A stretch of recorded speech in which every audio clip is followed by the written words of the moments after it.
For nearly a year, police have been trying to crack down on the number of wanted fugitives roaming the streets of Bernalillo County. Tonight at a Target 7 investigation, we have learned two of the men charged with the killing of an 11-year-old boy have been wanted for months. Here's John Cardinelli. That's right. This is Jose Romero. Nearly 3 years ago, a warrant was issued for his arrest.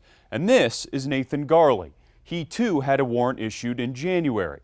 They are two of three men charged in connection with the killing of 11-year-old Froylan Villegas. Over the past year, law enforcement officials have said the number of felony warrants in Bernalillo County is a problem. If you ask any law enforcement person in Albuquerque now, what is the number one thing we could do in the next month to reduce crime? It is get those warrants served. That was Mayor Tim Keller at a January news conference with members of law enforcement. At the time, there were 5,360 felony warrants in Bernalillo County. Think about that.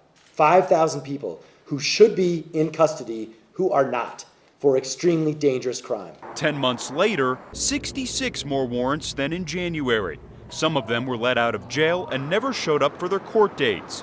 It's been a priority for District Attorney Sam Bregman. Too many people aren't respecting the rule of law. There's no doubt about it. We need to hold them accountable. In July, Governor Michelle Lujan Grisham signed legislation to give district attorneys $10 million to crack down on warrants.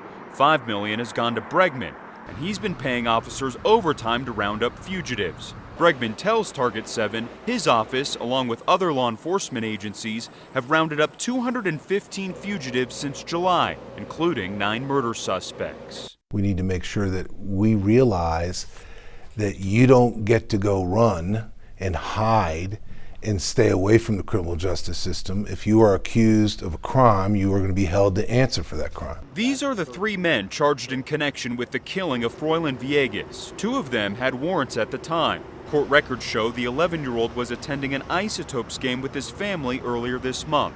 Prosecutors say 14 shots were fired at the truck he was riding in while the family was leaving the game. Authorities say it was a case of mistaken identity. Started out as a family outing for the Villegas family, ended in a night of terror. Mr. Romero and Mr. Garley and perhaps Mr. Gomez were involved in some type of retaliation against a rival gang member. Romero appeared in court this week, a judge ruling he's going to remain behind bars until trial. Violent people who are accused of killing people should be held in custody. Target 7 dug into the suspect's history. Jose Romero had been arrested 3 times before. He escaped from a CYFD Boys Reintegration Center. He was charged with fleeing from a police officer after he tried to pull out a gun and dropped it. He told police at the time he was wanted for an armed robbery. This is what his attorney said about his record. Doesn't have any convictions, certainly no history of violence. In 2020, he was caught with fentanyl during a traffic stop. A judge let him go free, and a warrant was issued for his arrest in November 2020 for not showing up in court. This is what a judge said yesterday. Mr. Romero would likely pose a threat to the safety of others if he's released. This is Nathan Garley. He too was wanted after he didn't show up for court on charges that he illegally possessed a firearm. The best number for outstanding warrants that are out in this community would be 0. We know that's not a reality. But you know what we can do? We can prioritize them.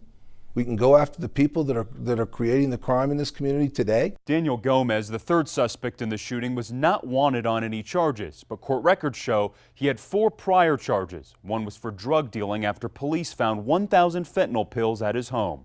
For Target 7, I'm John Cardinelli. If you have a tip you want to share with our Target 7 investigators, call 505-884-6347.